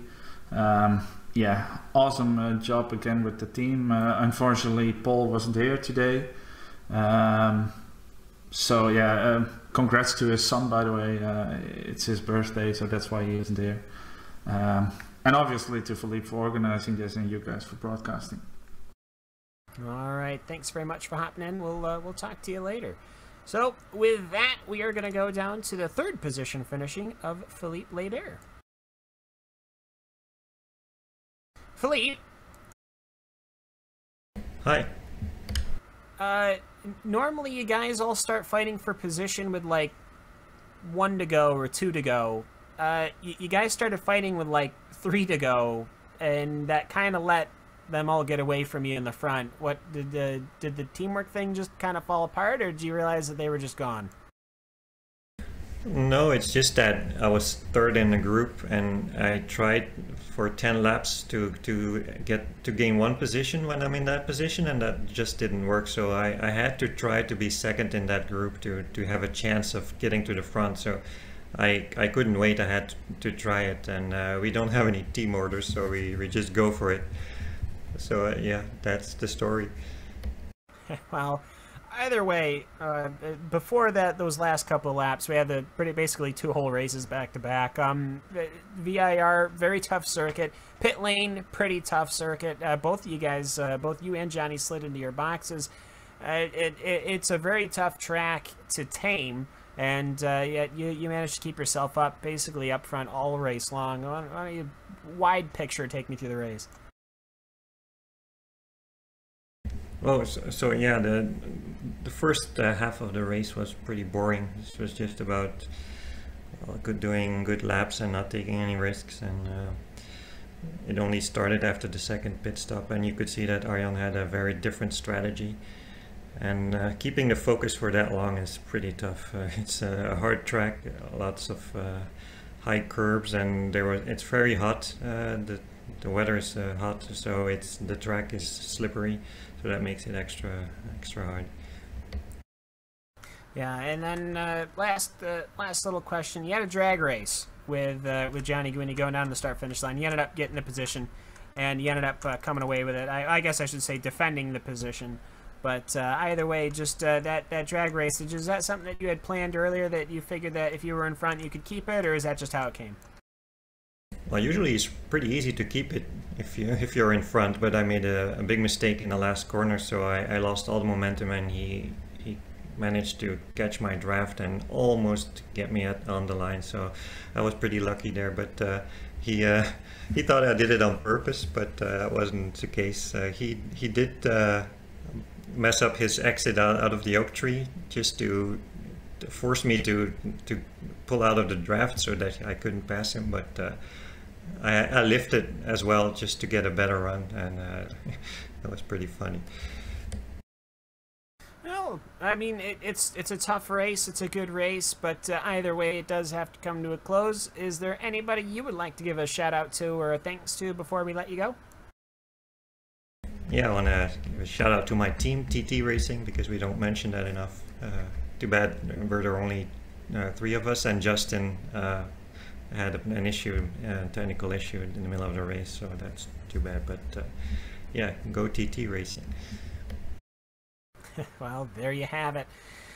Philippe Barber, thank you so much for A, not only organizing all this, but B, having us along with it. We enjoyed the race very much, and we'll see you next time. Bye-bye. And that leaves us to go with Johnny Gwynny. It was 3.244 versus 3.246. Johnny, quite a bit of a drag race to the finish. But so let's why don't we start there? Take me through your last couple of corners. I mean, I really didn't know which line would be better going into. I think it's turn 14, just before you start off that downhill after the back straight. So I mean, I saw Philippe make the the left side work, but I guess you can make both the inside and the outside work through there, but you definitely have to be at least alongside. If you're just slightly behind him, it's really hard to make it stick. So I knew my only chance was to give it a go in the last corner. And actually, Philippe made a mistake. At the moment, I thought it wasn't a mistake. He just slowed down on purpose, so I didn't get a good run. But it was actually a mistake, and I got fairly close. And I think maybe I could have made it if I kept a tiny bit closer to his wheels, so I covered a little bit less distance. But yeah, you never know. It was definitely super close. Yeah, and then overall, you were pretty quick, and by pretty quick I mean you were probably consistently the fast one. Throughout the pit stops, you ended up having a fairly decent day until the last one, and the last one I was watching, and how I watch, the camera, I have pivots depending on whether you're going forward or backwards, and I was pivoted the wrong direction, and I was going, he's hanging it in reverse for a fairly long, decent amount of time, and I was about to mention should have told something. me in chat. I guess so. I should have somehow broke into the servers and let you know. That would have definitely broken the fourth wall. So I would have broken the servers. I don't think that's possible, but I would have tried. I would have had to have accidentally signed up for the race, which certainly wouldn't have been the first time that happens, much to Hugo's enjoyment. But yeah, either way, that didn't... You still managed to recover, though. I mean, it's obviously fourth position when you started in first is not the day you wanted to have, but it's not like you lost everything. Yeah, it doesn't feel great, to be honest. I mean, it's an okay result, but just thinking what it could have been doesn't make it shine that bright. Just thinking that if maybe I didn't overshoot the pit stall, maybe I didn't keep it in reverse, I think that would have been a good 4 seconds that I wouldn't have lost, and I think I would definitely been ahead of Arjen when he came out of the pits, and I wouldn't have been too far from Luke. I think I would have had a chance to at least battle him at the end. But yeah, Luke did a fantastic job. It was pretty impressive how much fuel he was able to save, and just how far. I really couldn't believe it when he pulled out of the pits, and I think it was 5 seconds ahead of all of us. Yeah, and he doesn't have a mic, and he really wanted to do the interview, so I'm going to be his interpreter through chat. And he's saying something. Arjen gave me an epic toe. Couldn't have asked for a better result. Well, there you go. You're supposed to do it in the Australian accent, though. Don't butcher. I can't. I couldn't either. Did I try?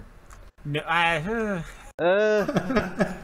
think I'll insult a lot of people. I'm in an Australian I don't want team. I can do boot throwing. I can do a good Irish and a good Scottish, I think, but definitely not Australian. Either way, though, VIR as a whole, you don't. I was talking to the other guys. You don't normally see it on the schedule anymore because they've added so many high-ticket tracks. It still races very good, though. Yeah, it's really fun to race. Obviously, it really depends on the layout you're racing. It really changes the whole racing up a whole lot. For example, last season we had a different layout where you didn't use the back straight at all, so it was way more difficult to pass. You couldn't just rely on the draft, and personally I prefer that sort of racing, tracks where you have to fight for the pass and really work for it instead of just staying behind someone that's probably quicker than you and just draft passing him. But yeah, it's just racing. Yeah, racing indeed. We're going from a track that is basically in the middle of nowhere to Suzuka, one of the most widely known racing circuits in the entire world. Basically one of the first tracks that anyone internationally will learn of from Japan. It's Suzuka. I can't really recall either commentating or watching a Skip Barber race from Suzuka. I mean, maybe I'm just having a brain fart, but what are your thoughts on going to Suzuka? I really like the track. You think it doesn't really suit the Skippy because it's so wide and it's so fast, and well, it's pretty much the quintessential Formula One circuit. But you think it doesn't really suit the Skippies, but they're actually really fun at Suzuka. You obviously have a lot of drafting going on, but the whole track's still technical enough, particularly Spoon and the first corner. I think they're technical enough that you can gain some time on people behind you drafting. So yeah, I think it's a good balance of drafting and the alternative of that. Yeah, I mean, I've always liked Suzuka. Unfortunately, I have been slow there forever, which is frustrating. But anyways, anyone you'd like to give a shout out to before we put a bow on this race? Well, obviously TT Racing. Fortunately today it was just Philippe and Justin and me. But yeah, it was pretty fun battling Philippe. I'm just really sour I didn't get him at the end. But of course he already knew that. And obviously Arjen, he did a great job, and particularly Luke, taking his first win and doing it pretty convincingly with a great strategy. It was pretty impressive. Yeah, very much indeed. And also I had to dig through some of the records, but I ended up finding it. He has had 11 starts over the time that he's been in the 2K series. He's only been on the podium twice. This is going to be his first win, so yeah, definitely congratulations to him. And thanks very much, Johnny, for hopping in the booth. Yeah, thank you. Well, with that, Hugo, I think it's about time we cue up the music, because we're going to be heading out. With that, we are done here from Virginia International Raceway. Good running all the way around. A good fuel action, fuel strategies, fuel plans, all coming to fruition, either for the good or the bad. It goes to Luke Witten. He'll come home with after an hour and 16 minutes of racing. This will be his very first victory, and what a victory to have. Ariel De Freitas in second position. Fleet Lebert rounds out the podium in a drag race against Johnny Guindi. Either way, next race is going to be round number 10, the 15th of October from Suzuka, the Grand Prix Series. Should be about 2 pit stops. We hope that you join us here on iRacing Live and RaceSpotTV for then. I'd like to give a thanks to Jack Stiles, to Hugo Louis. I've been Cameron Walsh, and for everybody at RaceSpotTV, ARTVO, and Warren Design, and all the rest of the crew, thank you so very much for making us part of your day. We will see you all at Suzuka. Thanks very much, guys. Have a good one. We'll see you later.